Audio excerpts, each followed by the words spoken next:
അടുപ്പത്ത് വെച്ചിട്ട് വെളിച്ചെണ്ണ ഒഴിച്ചിട്ടുണ്ട്. ആവശ്യത്തിന് 1 ടീസ്പൂൺ വെളിച്ചെണ്ണയാണ് ഇട്ടിട്ടുള്ളത്. അതിലോട്ട് നമ്മൾ ഉലുവ ചേർത്ത് കൊടുക്കുക.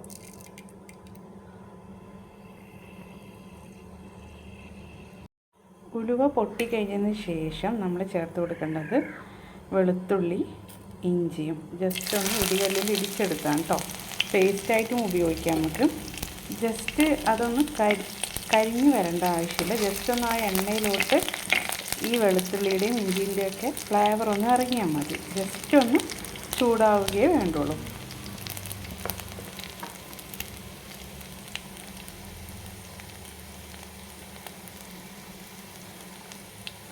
അതിനുശേഷം നമ്മൾ അരിഞ്ഞു വെച്ചിട്ടുള്ള തക്കാളിയും ഉള്ളിയും ഇതിലോട്ട് ചേർത്ത് കൊടുക്കുകയാണ്. 2 കഷ്ണം പച്ചമുളകും ഇട്ടിട്ടുണ്ട്.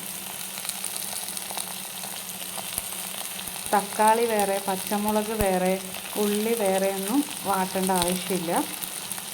നമ്മൾ ഇതൊക്കെ കൂടെ ഒരുമിച്ചിട്ട് വഴറ്റിയെടുത്താൽ മതിയാവും.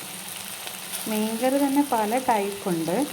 അപ്പം ഓരോ മീൻകറിയായിട്ട് ഞാൻ അപ്ലോഡ് ചെയ്യാം. പല സ്ഥലങ്ങളിൽ പല ടൈപ്പാണ്. അത് പുളിയുടെ കാര്യത്തിൽ തന്നെ ഭയങ്കര വ്യത്യാസമുണ്ട്. ഇവിടെയൊക്കെ വാളംപുളിയാണ് ഉപയോഗിക്കുന്നത്. പക്ഷെ ഞാനിന്ന് കുടംപുളി വെച്ചിട്ടാണ് ഈ കറി ഉണ്ടാക്കുന്നത്. അപ്പോൾ നമുക്ക് എല്ലാ ടൈപ്പ് കറിയും ഓരോ ദിവസങ്ങളായിട്ട് ചെയ്ത് കൊടുക്കാം.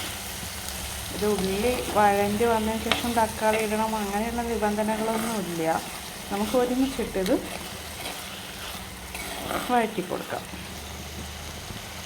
ഇനി ഇതിലോട്ട് ശകലം ഉപ്പ് ചേർത്ത് കൊടുക്കുക.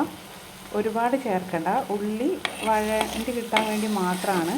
അതെല്ലാവർക്കും അറിയുന്ന കാര്യമാണ്. പെട്ടെന്ന് വഴലാൻ വേണ്ടിയിട്ടാണ്.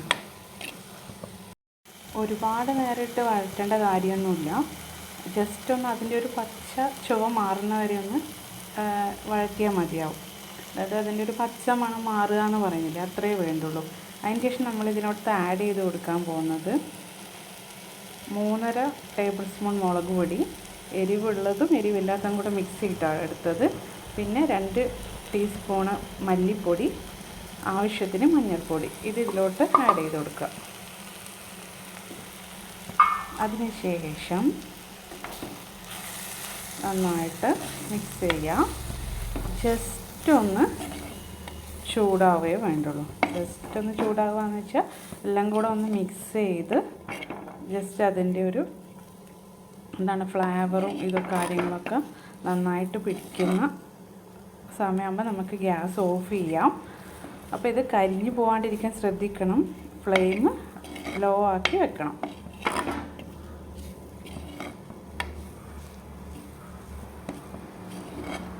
ഒരു 3 മിനിറ്റ് അത്രേ വേണ്ടുള്ളൂ. അതിനുശേഷം നമുക്ക് ഗ്യാസ് ഓഫാക്കി കൊടുക്കാം. അപ്പം നമ്മൾ നേരത്തെ വഴറ്റി വെച്ചിട്ടുള്ള സാധനങ്ങളാണ് തക്കാളി, ഉള്ളി, വെളുത്തുള്ളി, പച്ചമുളക്, അതുപോലെ തന്നെ പൊടികൾ ഇട്ടിട്ടുണ്ട്. മഞ്ഞൾപ്പൊടി, മല്ലിപ്പൊടി, മുളക് പൊടി ഇത്രയും ഇട്ട് നമ്മൾ വഴറ്റിയതിന് ശേഷം അത് തണുക്കാൻ വെച്ചതാണ്. ഇനി നമ്മൾ ചെയ്യേണ്ടത് ഇത് ജസ്റ്റ് നമ്മൾ മിക്സിയിലൊന്ന് പേസ്റ്റ് പോലെ അടിച്ചെടുക്കുക. ഇനി ഇതിൽ സാധാ നമ്മൾ എപ്പോഴും കഴിക്കുന്ന കറി പോലെ അതിൽ കഷ്ണങ്ങൾ വേണമെന്നുണ്ടെങ്കിൽ കുറച്ച് നമുക്ക് ഒരു പാത്രത്തിൽ മാറ്റി വെച്ചിട്ട് ബാക്കിയുള്ളത് നമുക്ക് അരച്ചെടുക്കാം. ഞാൻ എപ്പോഴും മൊത്തത്തിൽ അങ്ങോട്ട് പേസ്റ്റാക്കി അരച്ചെടുക്കാൻ പോവാണ്. അപ്പം ഇതിനായിട്ട് നമ്മളൊരു സമയം വെയിറ്റ് ചെയ്യേണ്ട കാര്യമില്ല. ഈ കറിക്ക് വേണ്ടിയിട്ട് തന്നെ നിൽക്കുമ്പോൾ ഒരുപാട് ടൈം നമുക്ക് വേസ്റ്റായി പോകുന്ന പോലെ തോന്നും. അതായത് ഇത് വഴറ്റിക്കഴിഞ്ഞ് തണുക്കാൻ വെക്കണം.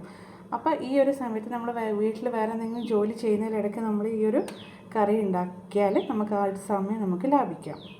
അപ്പം ഇതൊന്ന് ഞാൻ ജസ്റ്റ് ഒന്ന് അരച്ചിട്ട് വരാം. നമ്മൾ നേരത്തെ വഴറ്റി വെച്ച ഐറ്റംസൊക്കെ അരച്ചെടുത്തിട്ടുണ്ട്. ഇനി ഇതിനാവശ്യത്തിന് വെള്ളം ചേർത്ത് കൊടുക്കണം. ഒരുപാട് വെള്ളം ആഡ് ചെയ്ത് കൊടുക്കരുത്.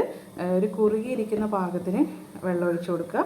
പിന്നെ ആവശ്യത്തിനുള്ള പുളിയും, കുടംപുളി യൂസ് ചെയ്യുന്നവർക്ക് കുടംപുളി യൂസ് ചെയ്യാം. ഇനി വാളംപുളിയാണ് യൂസ് ചെയ്യുന്നുണ്ടെങ്കിൽ അതിൻ്റെ വെള്ളവും കൂടെ ഒന്ന് പിഴിഞ്ഞ വെള്ളമാണല്ലോ ഒഴിക്കുക. അപ്പോൾ അത് കണക്കാക്കിയിട്ട് വേണം നമ്മൾ ആദ്യം വെള്ളം ചേർക്കേണ്ടത്. ഇതൊക്കെ ചേർത്ത് കൊടുത്ത് നമ്മളൊന്ന് തിളപ്പിച്ചെടുക്കുക. കറി തിള വന്നിട്ടുണ്ട്. ഇനി മീൻ കഷ്ണങ്ങൾ ഇട്ട് കൊടുക്കുക. ഞാൻ ഇവിടെ നെത്തോലിയാണ് എടുത്തിട്ടുള്ളത്. ഇവിടെ നെത്തലെന്നാണ് പറയുന്നത്. പല നാട്ടിൽ പല പേരാണല്ലോ. അപ്പോൾ നെത്തലാണ് എടുത്തിട്ടുള്ളത്. അപ്പോൾ ഈ കറി വെച്ചിട്ട് എനിക്ക് ഏറ്റവും ഇഷ്ടപ്പെട്ട ഒരു മീൻ എന്ന് പറയുന്നത് മത്തി. ചെറിയ മത്തി കിട്ടുന്ന ടൈമുണ്ടല്ലോ, മത്തിയൊക്കെ ചെയ്യുകയാണെങ്കിൽ ഭയങ്കര ടേസ്റ്റാണ് ഇതിന്, ഈ കറിക്ക്. നത്തോലിയും ടേസ്റ്റാണ്. എനിക്ക് കുറച്ചും കൂടെ ടേസ്റ്റ് ഇഷ്ടപ്പെട്ടത് മത്തി ഇങ്ങനെ വെച്ചപ്പോഴാണ്. അപ്പം ജസ്റ്റ് ഒന്ന് ഇനി മീഡിയം ഫ്ലെയിമിലാക്കിയിട്ടൊന്ന്, നമുക്ക് മീൻ വേവുന്നൊരു ടൈം അറിയാമല്ലോ, നമുക്ക് ഫ്ലെയിം ഓഫാക്കിയിട്ട് ഉപയോഗിക്കാം. അപ്പോൾ നമ്മൾ നേരത്തെ ഉപ്പിട്ടത് വഴറ്റുമ്പോഴാണ്, അപ്പം ഒന്നും കൂടെ ഈ ടൈമിൽ നോക്കുക, ആവശ്യമുള്ള ഉപ്പ് ആഡ് ചെയ്ത് കൊടുക്കുക. ഫൈനലായിട്ട് ആസ് യൂഷ്വൽ നമ്മൾ കറിവേപ്പില ആഡ് ചെയ്ത് കൊടുക്കുകയാണ്. നമുക്ക് ഫ്ലെയിം ഓഫാക്കി കൊടുക്കാം. ജസ്റ്റ് എല്ലാവരും ഒന്ന് ട്രൈ ചെയ്ത് നോക്കുക. Please subscribe my channel. By.